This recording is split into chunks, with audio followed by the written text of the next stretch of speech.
Hi everyone, Pastor Michael Linderman here from the Lutheran Church of the Redeemer in Ramsey, New Jersey. It's Friday, August 14th, 2020, and I'm thinking about patience. Yes.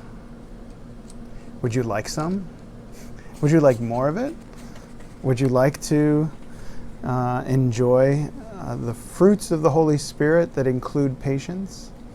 In our Christian tradition, patience is one of the fruits of the Holy Spirit, and those there are lists of them, those fruits, and depending on which end of the tradition you're researching or using, there are either 9 fruits of the Holy Spirit in the list or 12 fruits of the Holy Spirit.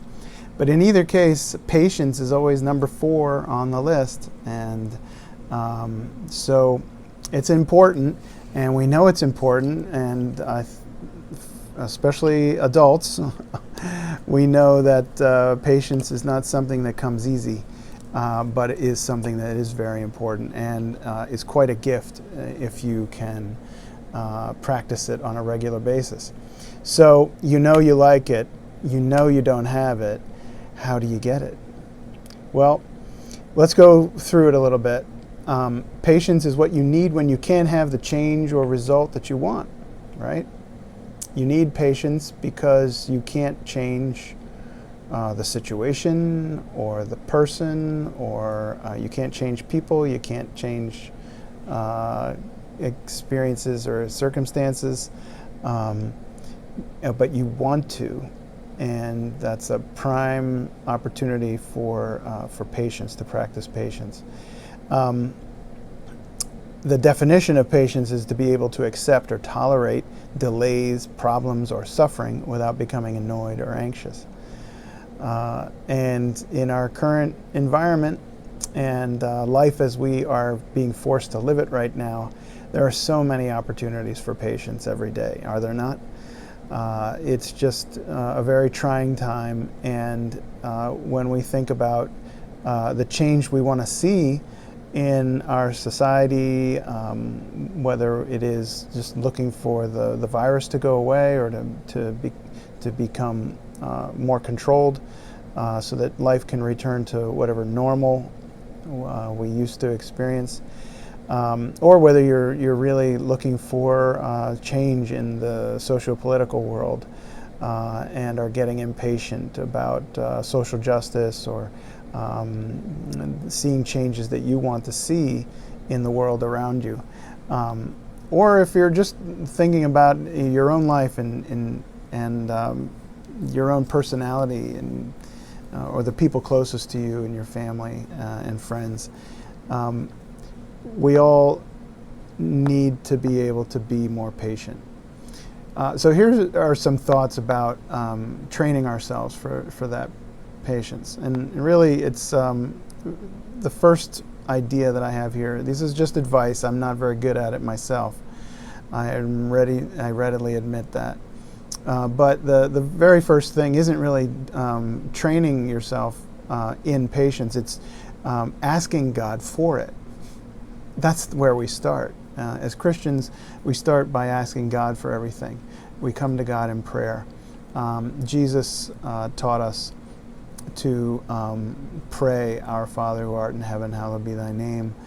Thy kingdom come, thy will be done on earth as it is in heaven." When you're praying those first 2 petitions of the prayer, of the Lord's Prayer, you're basically saying, okay, Lord, I'm going to be patient for what you want. I'm going to set my own desires and needs aside and allow your will and your vision to take precedence. So there's patience in that. But ask God for it actively in your daily prayers. Ask God for more patience every day to increase your patience.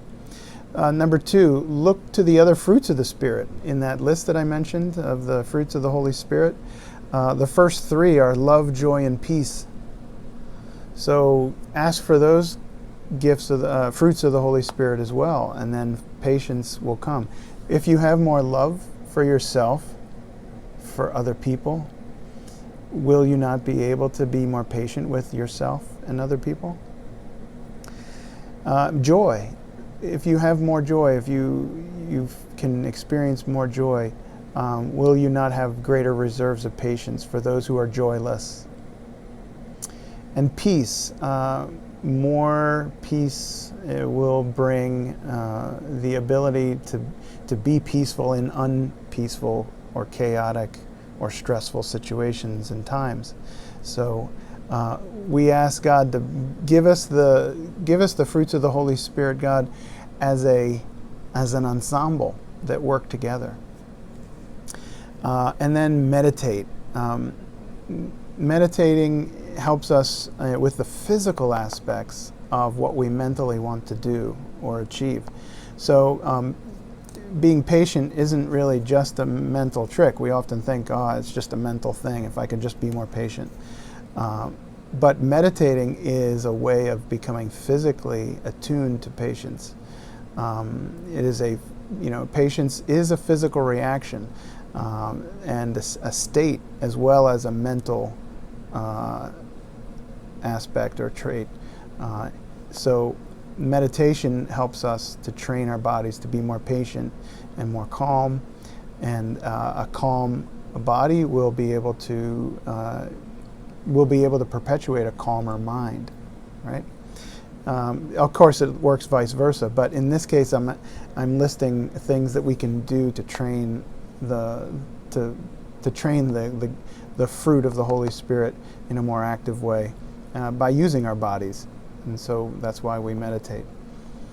And then number 4, develop the 3 Christian virtues: faith, hope, and charity, or sometimes charity is translated as love. Faith, hope, and love. These 3 virtues are really the core of the Christian life. If you think about physical training, right? You've heard about core exercises. The core is your torso, and for athletes especially, they don't just train if they're a pitcher, they don't just train the arm and leave the rest of the body to be undeveloped. No, they train the whole thing, and then they also train the core, which serves as a better foundation for the arms and legs and the rest of the body to perform well. And so think of faith, hope, and charity like that. Training faith, hope, and charity, or faith, hope, and love in our lives is a way of training that core and strengthening our core, so that the fruits of the Spirit, such as love, joy, peace, and patience, will come from and be. They'll develop naturally. There'll be a more of a natural response to that strong core that we have in faith, hope, and charity. So I hope this is a blessing to you in your summer of many unusual things. And so may it bless you and give you more patience in your life. And may God bless you.